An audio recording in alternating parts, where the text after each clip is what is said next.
Maybe the commitment isn't a surprise, but definitely the timeline. Penn State getting another 4-star commitment on defense. I'm your host, Thomas Frank Carr. Breaking news here on YouTube. I'm with our recruiting insider, Ryan Snyder, to make sense of what's going on this weekend. Ryan, how you doing? Give us the latest on Penn State recruiting today. Yeah, June 25th, another 4-star commitment for the Nittany Lions in Dakaari Nelson. 1-3 has him as a 3-star, which kind of surprised me a little bit. But in the 1-3 consensus, he is a 4-star prospect.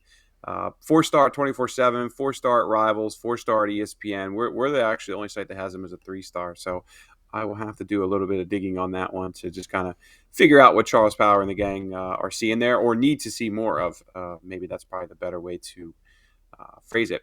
But 6'3", 194, Nelson took an official visit to Penn State 2 weeks ago, and I left that conversation with him and speaking with Penn State sources obviously feeling good, right? I mean, we talked about him, of course, on multiple pods now, and really the what everyone kept saying to me was that the relationship with Dakaari was always very solid.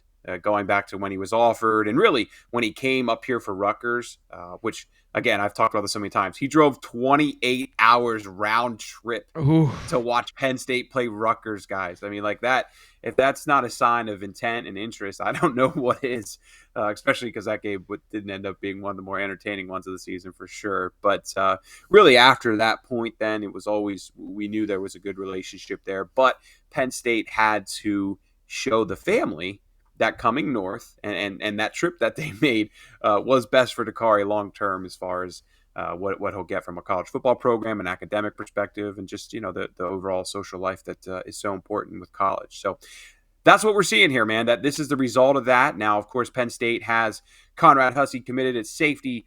There's a lot of talk that King Mack is very close. I think I think all signs still point to King Mack ending up in Nittany Lion. And then what's interesting is you have Cam Seldon and TJ Metcalf on campus today. So two other quality safety prospects. Don't overlook the timing from that perspective, because I think it's pretty clear here that Penn State, I'm not going to say squeeze or anything because they would have taken him later on, but They made it clear, hey, we've got some really talented safeties here that are interested. We've got a couple already that we feel like, maybe, I mean, of course, Conrad's taking some other visits, but, King Mack hasn't publicly announced, but I feel pretty good about that one. So yeah, I think it's pretty clear looking behind the scenes that Anthony Poindexter and the staff made it clear here that if you want to be a Nittany Lion, wait until September or October, which was his original timeline, may not work. So when it comes to a couple follow-up questions on that, when it comes to having success again twice in 1 week from the state of Alabama, having all this interest, what is the change here with the Penn State defensive staff? Is it Anthony Poindexter? Is it Manny Diaz? Is there just more national-like recruiters, guys that have more ties to the South? Or is this genuinely a situation where you have a guy in Dakaari Nelson that really liked Penn State because that's just the story? He just liked Penn State. Yeah.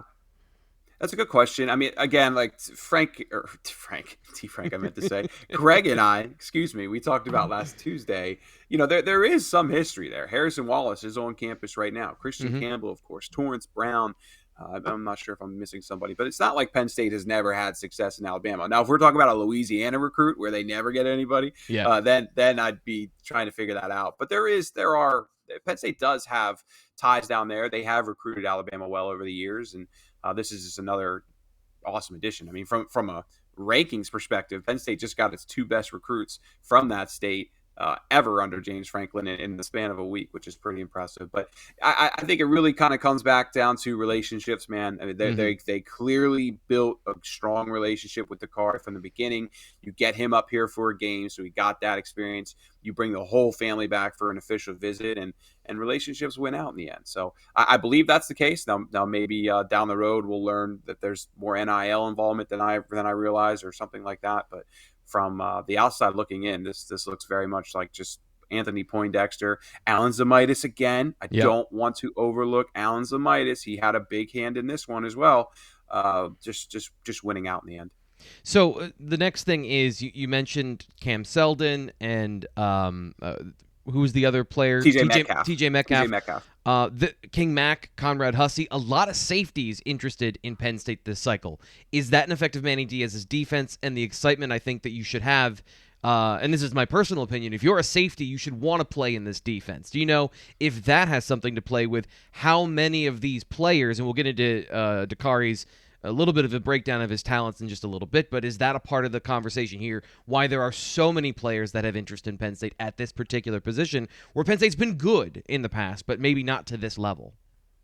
I think it's more so just how deep the safety board is now. Don't get me wrong, yes, I do think that Manny Diaz, from that perspective, has grabbed guys' attentions, but it's just an incredibly deep board this year, and that's just kind of what stands out to me the most. Is even, I mean, we're leaving guys out like Ramir Stewart, Chris Garrett down to St. Francis. There's other guys that are quality players that I think in previous years we'd probably be talking about a little bit more. But it's a deep board. I think what you're saying there has some truth, D. Frank, but I haven't had too many guys open up about that so that I can specifically point to and say, yeah, so and so said this, so and so said that. Looking at the St. Thomas Aquinas guys, you got to look at Jaywan Snyder and those ties to South Florida. Terry Smith as well was involved there, and Poindexter. Of course, Poindexter's involved with all of these guys. But to me, I just see a deep board where and Penn State saw that early on. They got foot in the door with a lot of these guys, and from relationship perspective and things like that, that's what's standing out to me here. But maybe once I'll speak with Dakaari, he'll open up a little bit more about what you're saying. So let's take a quick look at the class and then project a little bit forward to continue our conversation about the defensive side of the ball. So far in the class of 2023, now 8 4-stars, eclipsing the number of 3-stars in the class in the On3 consensus ranking, 8 offensive players, and now the defense is catching up, where the Penn State offensive recruiting staff got a lot of early wins. So now the offense and defense almost pulling even with each other as we head into these critical months with a lot of defensive names on the board that are going to make their decision in the next week and a half. So with that in mind, and what we just talked about with the safety position in particular, I did a mock class where I think I gave them 5 safeties, or 4 plus 2 corners. Is that how you see this particular position with the depth we just talked about? What do you think the realistic number is there with the interest they have and the room they might want to make? Well, all of these guys are incredibly versatile. So if you're including them, I guess maybe from the outside looking in, and they are all ranked as safeties right now, it's possible. But when I look at King Mack, he came in at pretty much 5'9.5", 5'10". He's a little bit smaller there. So is he more of a nickel guy moving forward? You can't take those smaller guys every year, but you can take them every couple years, like we saw with Daquan Hardy. And my God, when you look at King Mack's film, it's one of the most entertaining films I've seen. It is so much fun. I'm talking like he's committed yet already, which he's not technically, but I think he will be at some point. But Dakaari Nelson, Cam Seldon, right? The size and the length they have, do they become that 11th defender that you talk about, that hybrid kind of player we used to call, what was it, the star position? I believe Penn State will call it. So there's just a lot of different versatility, a lot of guys. I mean, if you look at Conrad Hussey, for example, he went out to 7-on-7, crushed it as a cornerback. He's right? a corner. So that's I've been on that train too. for a while. I think he's eventually going to end up as a corner. But in this particular class, I think you're right. So if we look at this, now you're filling maybe 5 or 6 positions if you count, because one of the conversations we had is Daquan Hardy, his clock is running out of Penn State. Do you take a guy that's a very specific skill set of that nickel corner, boundary corner, safety, both safety positions, and then, of course, the striker position? And I agree with you. 6'3", 198 pounds. We've talked about this. I know you've mentioned Dakaari maybe even growing into a linebacker. How does the staff have any particular opinion on where he plays? Have you heard anything about that? Before I give my opinion, which I think I've made pretty clear already. Right now it's just get him on board, right? Okay. And they've talked to him about these things, but I mean, if you ask him today, if you ask sources, they'll just say safety, and talk to us in a year from now, right? When he gets on campus and we can get him in our weight room and we can test him, because it's not like any of these guys have tested. They haven't tested Dakaari. They haven't tested Cam Seldon. They need to get those kind of numbers. They see enough on film, and we all see enough on film that they know these are bona fide top prospects. But a lot of those things will just kind of be worked out as time goes on. Gotcha. So you see here, he plays corner for Selma High School in a lot of these plays. In his spring game, he played free safety. He played that deep field safety. I think eventually, if everything breaks the right way, I could see him being a Mike linebacker in the NFL.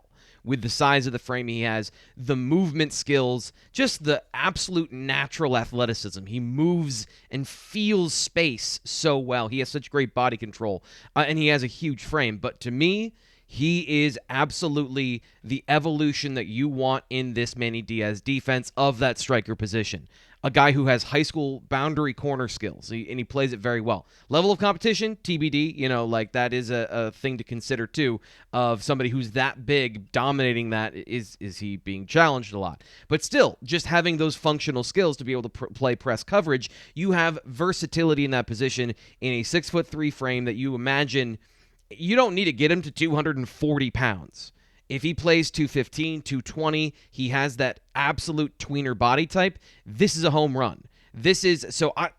I want to see cool stuff on the football field. I want to see things at their best, right? I want to evaluate great talent. I think Dakaari Nelson is the evolution of this defense that you want if you're Manny Diaz, Penn State, and Penn State fans. So I'm super excited to watch what he becomes in the future because I think he's got superstar potential.